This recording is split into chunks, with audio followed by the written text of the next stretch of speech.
So this is my first talking video since, I guess, publicly announcing that I got a hair transplant. I figured that I would do a little Q&A to answer some of the most asked questions about the entire process. The first most asked question was, what doctor or practice did I go to? So I went to Hair Neva. I chose Hair Neva because when I was looking specifically for women who got this, other places didn't really have that many pictures or testimonials, but they actually had another TikToker talking about her treatment and her hair looks amazing. So it just made me feel very safe that they were gonna do a good job. What was your goal and inspiration if you had any?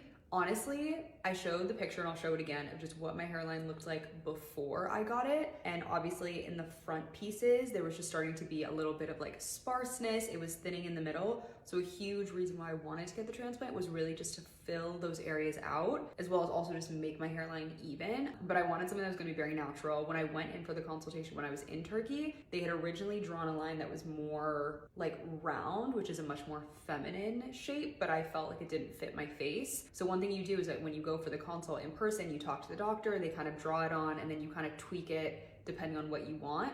The next question was, why Turkey? One, Turkey is very advanced in a lot of cosmetic procedures, but specifically hair transplants. But two, the cost of a hair transplant in the States is anywhere from like $10, $15, $20,000. What was the overall process like? I'm gonna talk about this when I talk about the price. My first quote was 3,300 euros, and then there was some sort of discount going on, so it ended up being 2,900 euros. And what that incorporated was 1 session of DHI hair transplant, 2, the regenerative hair PRP treatment, 1 month cover of the medicated shampoo and conditioner, a free hotel transfer, post-op medications, and then 2-night accommodation at the hotel. And I think the greatest setup was that the clinic and the apartment they put you in are in the same building. So God forbid anything went wrong, I literally could have walked downstairs and seen a doctor. So that price of 2,900 euros compared to potentially $15,000 is such a significant difference that even with a flight to Turkey, you're still saving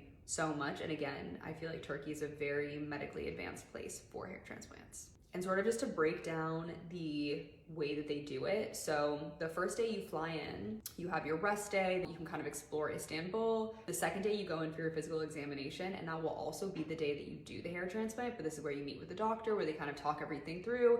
They do a whole EKG, blood panel, like literally everything. It's like very, very thorough. Then after the procedure, the next day, they wash you, bandages are removed, and if you choose to, you can fly out that day. Obviously, I stayed the extra nights, but that was a personal preference, but you're technically cleared to fly out the day after your procedure. One thing that I forgot is that the entire procedure itself, it's not super painful per se, but just kind of annoying. You're not put to sleep and you're awake. So the first process after they shave, they have to extract all of the hair follicles.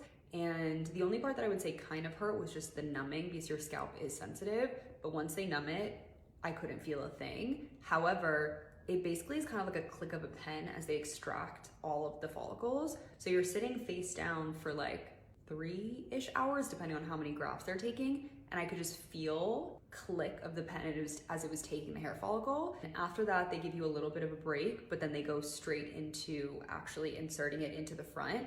And that's the same thing, is that you just feel the click. So I think if you're also filling in areas like your temple, where you're kind of on bone, it's a little bit more sensitive. And then another thing is that even 3 months post-op, parts of my scalp are still numb. Obviously, I think it should all be gone by 6 months, but it has helped in the PRP that I've gotten since, because half the time I like can't even feel the injection. But I will show you pictures of what it looks like right afterwards. You are swollen, it looks a little bit crazy, and then I feel like a week later the swelling kind of goes away. How many grafts did they implant? Originally in my consultation that was online, they said that I would need between 2,000 and 2,500 grafts. Obviously, once I actually got into the office and they were able to see everything, see how much I wanted to be filled out, I ended up only getting 1,850 grafts.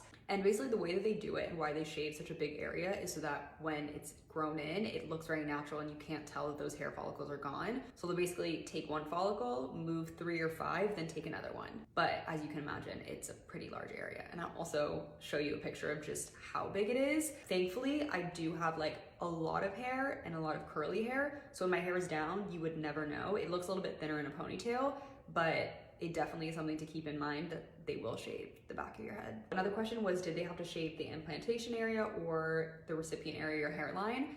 I was terrified because I had seen a couple people who had to shave their full heads, but no, I did not have to shave my hairline, and had I done that, I probably would not have gone through with it, but the fact that I didn't have to made me feel a lot better, which goes into the next question of, am I happy with the results? So I am, like I said, 3 months post-op, and I think this is when I was told that you're gonna see a lot more of the progress, because basically your hair, once it's implanted, it has its like shedding period, and then it goes into the dormant cycle, which is months 2 and 3, and then it starts growing after like 3.5 months, 4 onwards. But I think it has been so amazing, and the human body is just so amazing to see the progress week by week. Even in the beginning when I couldn't see that much growth, just the back of my head being like, it's really, really growing from weeks 1 to 2, 3 to 4, and I'll put some pictures. I will say, this is not something that you should just spontaneously do, really think about it. I think that doing it in the winter was the best time because you can obviously hibernate with the holidays and just not have to be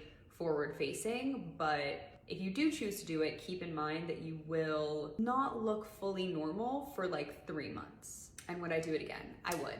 I 100% would. I think once everything is grown in, I obviously am going to be very cognizant of like not slicking my hair back as much as I did. But like I said, I'm really excited for the new hairstyles that I can do. I'm really excited just to see the way that it comes in. But overall, it has been a 10 out of 10 process. I have learned a lot of patience with myself and just with my body and everything, but 110%, I would do it again.